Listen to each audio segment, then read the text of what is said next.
നമസ്കാരം. ഇന്ന് ഒക്ടോബർ 10 ലോക മാനസികാരോഗ്യ ദിനം.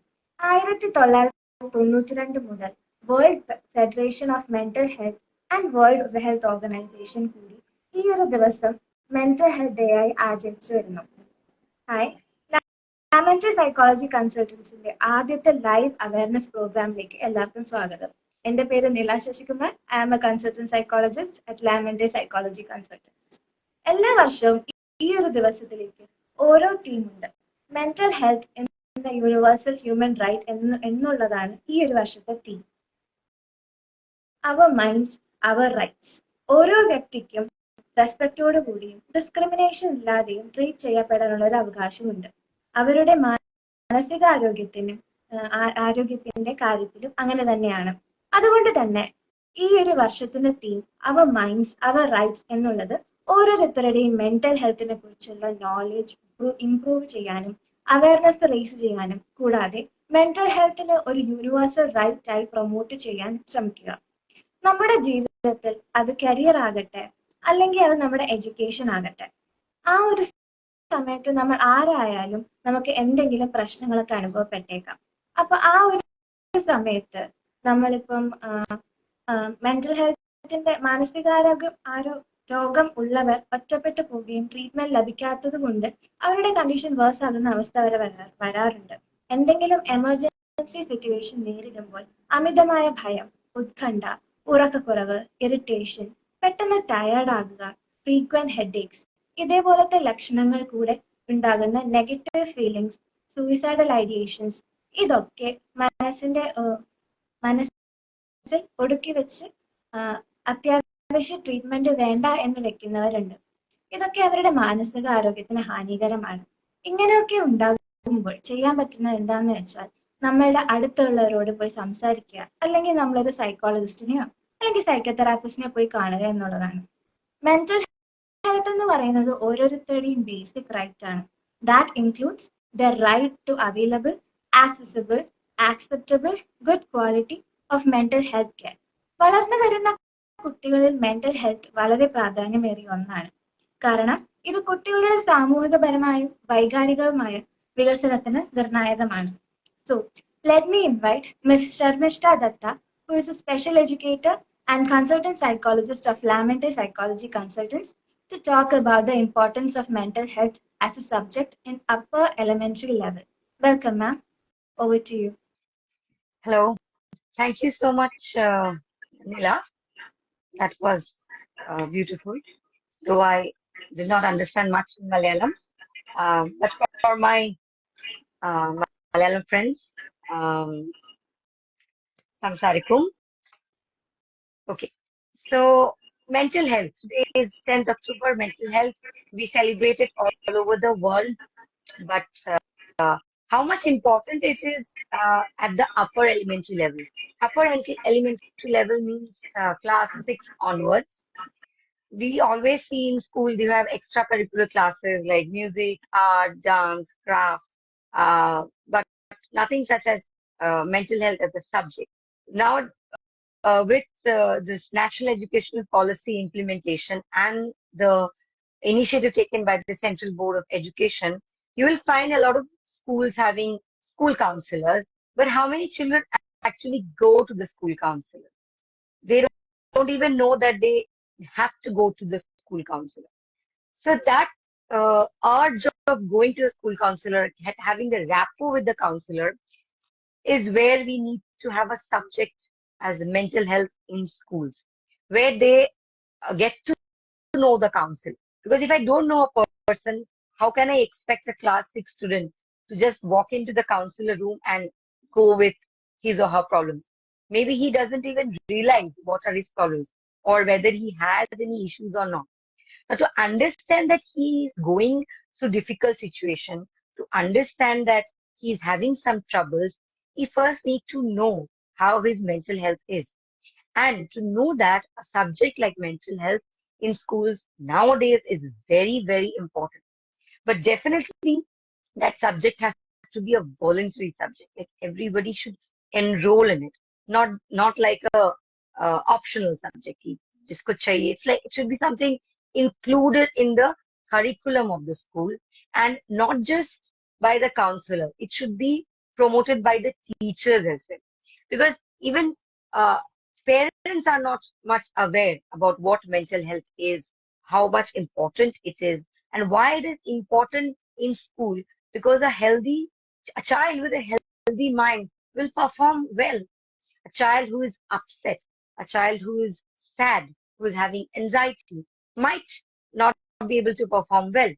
Generally, during PTM, you always find teachers reporting to the parents कि मेरा बच्चा का ये खराब है, cannot study, this subject is a problem. The parents is complaining that he does not study at all. He goes to play here and there. He doesn't talk. He doesn't share. But none of them have a conversation where they say that, okay, then why don't you just find out what is the state of the mental health of the child? Because that is a question. Mental health, बच्चे का mental health, child, why? Mental health is something like only associated with adults, not like that. Mental health children में भी होता है. Mental health is important equally in children as well. In fact, more important because if you're adult, you still know about your feelings. But what about a child? A child does not know about his feelings. Sadness, he cannot explain when he's sad, when he's happy, why is he excited, jealousy, enviousness, when friends, small issues that we see in children is friendship. When a friend breaks with one friend and goes to another friend. Other small issues. When the teacher favors another student. These are very small issues. And we say, we also had it in our school times. What is such a big deal? Yes, it is a big deal. For children who are very sensitive, it is a big deal if the teacher does not listen to the child and listen and favor some other student in the class.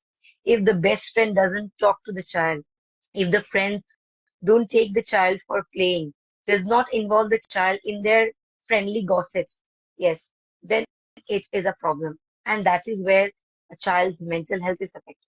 Now, to deal with this problem, you need to understand his mental health. Then only he will go, then only he will show interest in going to a counselor. You cannot just force a child. There's a counselor in the school, you go and visit. You can't.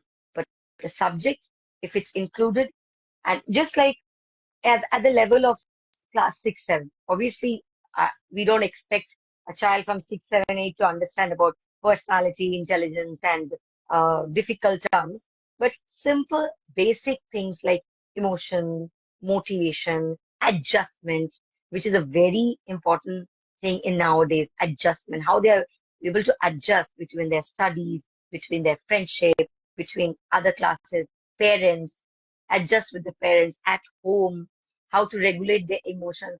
These small topics, if it can be included in the school level, then I'm sure that children will show much better performance in the academic at the end of the year. So yeah, that's what I would like to say about it.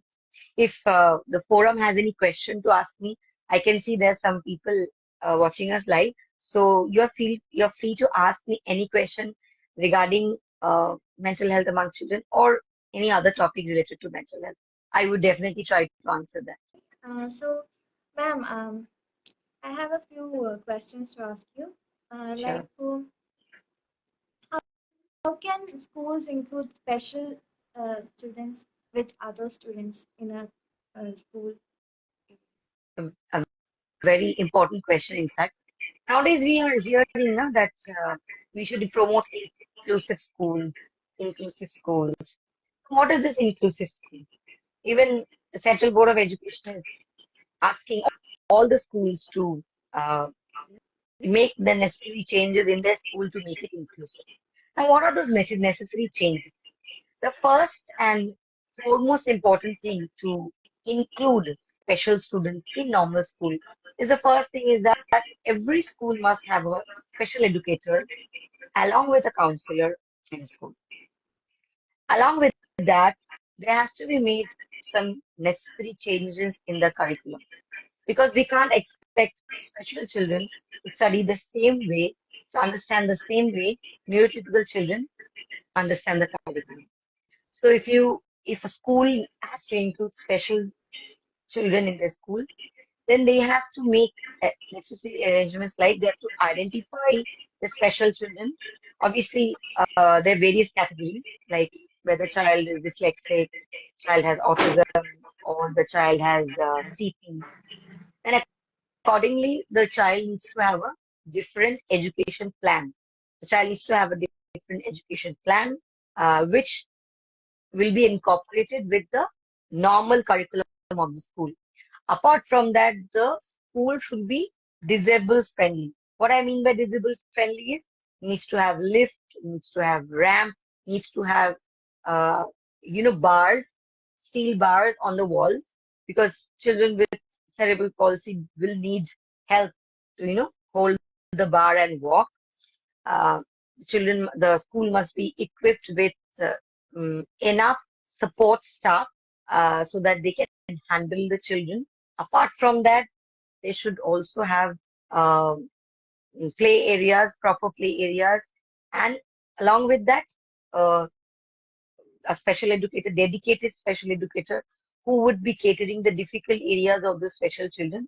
And a shadow teacher is also very important, because a child with dyslexic might find difficulty in understanding instructions. So a shadow teacher would help him, understand the teacher, the main teacher in the class, and perform the activities. Then during examinations, there are other changes that a school can take about, like having a reader, having a writer for dyslexic children, even for autism, because children in autism have difficulty in communication. So for them, the question should be, the question paper should be set in a way so that they can answer in one word or two words, because as they have deficits in communication, they won't be able to answer in writing. So there are various other measures also that needs to be taken by a school, but these are the few I think I'm remembering right now, so that school can include special children. Okay, ma'am. Then we all know that there are many special schools in the cities in both Kerala and outside Kerala, and mostly many parts of India. So as I know, there are as many um, special schools in villages, and many special children are incorporated in many classes and all. But in the case of villages, I guess there may be not any special schools or special educators there. So how can we reach these students in the villages so that they could understand more about this mental health? So villages is something that is basically not touched at all. Not only in terms of special schools, very hardly in villages you will find a proper school. Mostly in villages, they're government schools, which are run by minimum children, minimum staff. So to expect a government school to have a counselor and a special educator is something, a big expectation. Though I'm not aware of in Kerala, but mm, even the ministry here in West Bengal have um, commanded that even government schools have to, have to recruit special educators and this counselors in government schools. In fact, few days back, uh, I just read a news that this exam of CTET and Central TET and TET, these exams are because of the recruitment of special educators. So a bunch of special educators went into riot, into a rally in front of the government building, because they have cleared their central TET and TET, but still, there are schools that have not recruited them. So there are so many schools that need special educators. Special educators are ready, but the school is not ready to take. The school is not ready to recruit them. And talking about government schools, it's something really beyond expectation. But the question you asked me, that how we can reach them. Now, there are certain NGOs also who are working towards these children in the villages. How we can reach them? Having, of course, free awareness camps, free role plays, uh, like uh, like today's mental health day. So we can select some occasions like this, and we can, do a sampling mapping. And what are the village schools that we can target?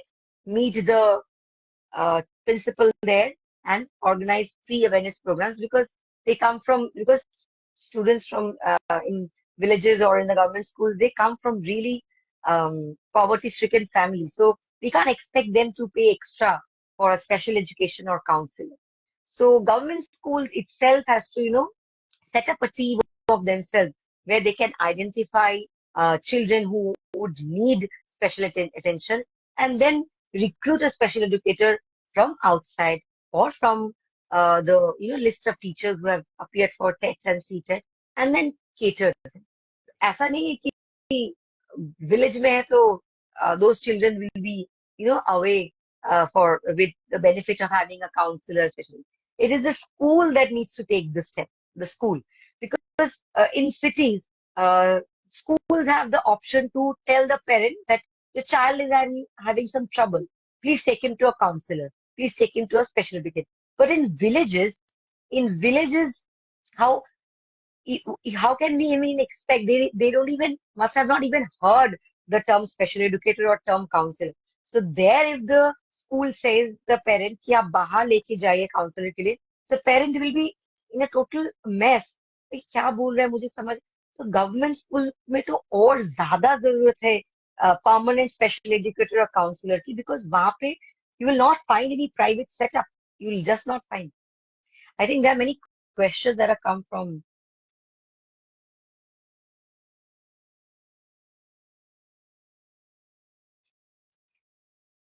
Yeah, I'll take the first question one by one. So yeah, Ashwarya, hi Ashwarya. The question she had asked, at what point of time in the behavioral change of a student should we assume that they need to be consulted to a psychologist? How do we differentiate those from their age-related changes? Okay, a very interesting question.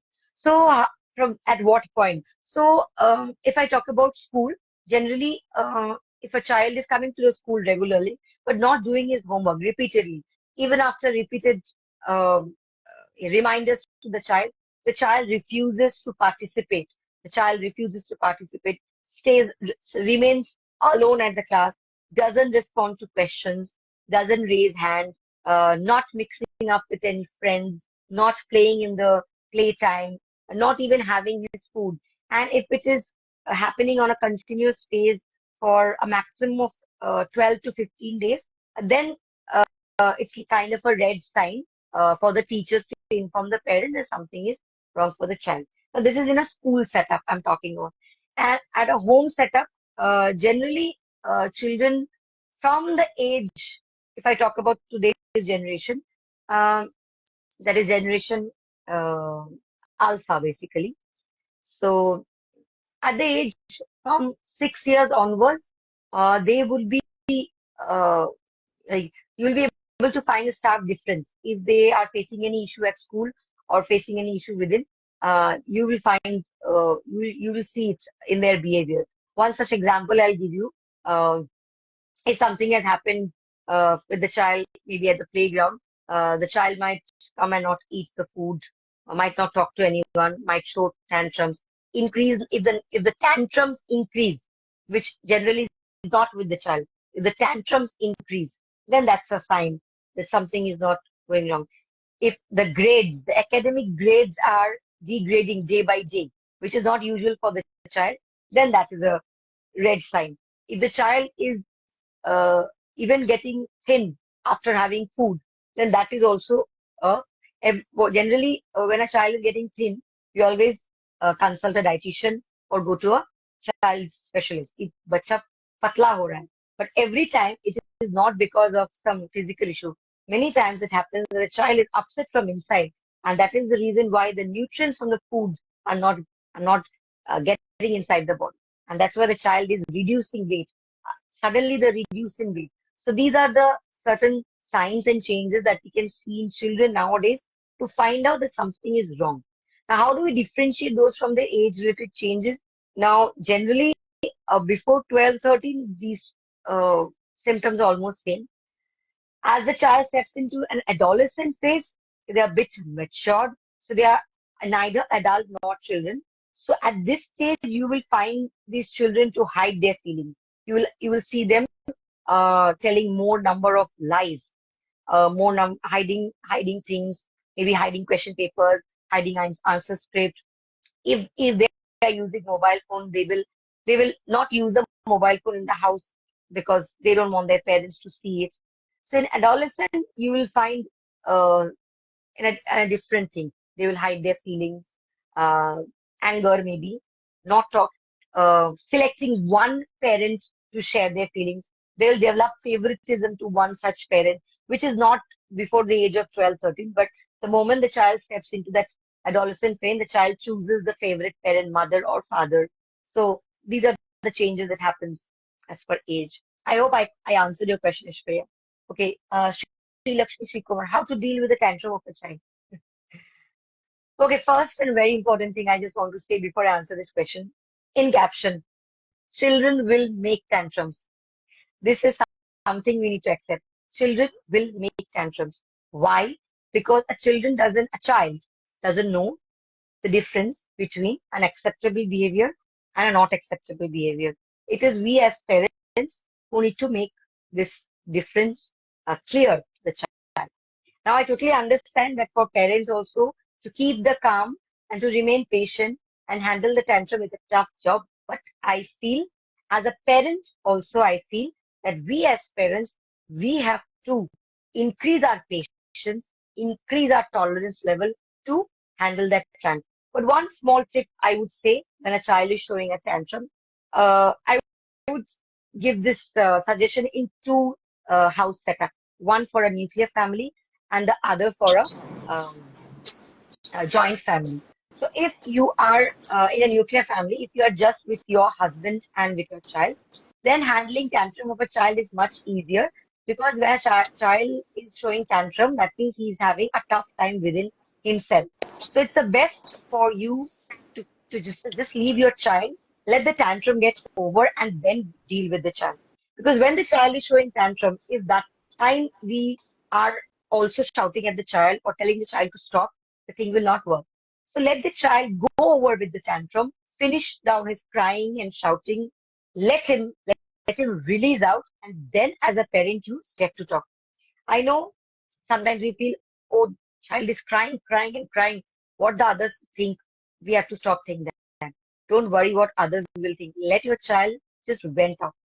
Now if the same situation is in a joint family, I understand grandparents don't want their child to cry and show tantrum. But as a parent, just sit down with the grandparents and make them understand that if a child cries, it is not bad. Crying out is actually showing their emotions. We as adults, if we are sad, we choose to divert ourselves. Children cannot divert their emotions. When they're feeling sad, they will cry. When they're feeling excited, also they will cry. When they're upset, also they'll cry. Frustration, also they'll cry. They have one such emotion. So if we stop that, then how else the child will show his emotion? So in a joint family, first we need to make understand the grandparent that if a child is showing a tantrum, let the child finish with the tantrum. Let the child vent out. And then later we make the child understand that, what is acceptable and what is not. I hope, Sri Lakshmi, I could answer your question. Okay, now I would have answered another question from Sabatinin Civil. Kids face a lot of peer pressure regarding the things parents wouldn't want them to engage in. How do we deal with such situations? Okay, so this is basically a question in the adolescent phase. Okay, peer pressure.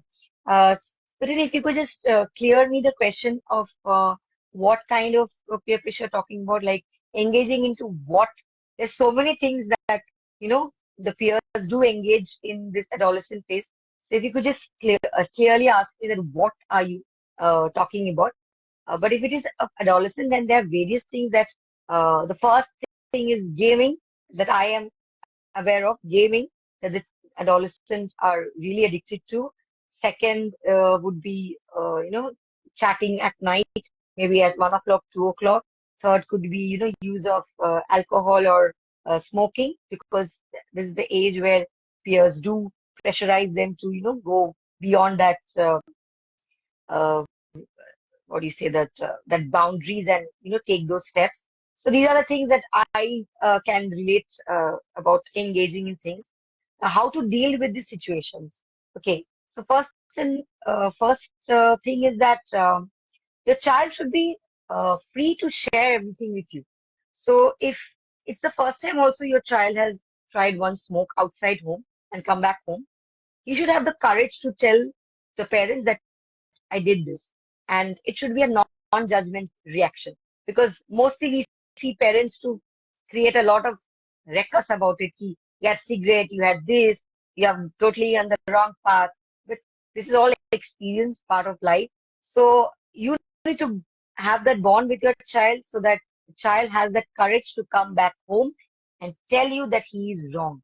And that can happen from a very early age because from the very early age, or if you encourage your child to say the truth, you will have lesser chances of that child when turning into an adolescent saying less lies to you because he knows that if he says the truth, he will not be judged or not beaten up. So if he has that confidence, if he has that bond with you, then even if he goes into the wrong path or gets influenced also, he would reflect on his situation, right, of his on his decisions and definitely come to you for help. Uh, Hi, Sonakshi. I hope I could answer all the questions. Uh, Lila, are there any more questions? No, ma'am. That's it for now. So, thank you, ma'am, for all this answering all the questions and giving a talk on how it's important that mental health should be a part of an education for children. Thank you And so thank much you, for. ma'am. I really liked. I didn't expect so many questions to come in, but I really felt good answering them. Thanks a lot. Thank you, ma'am.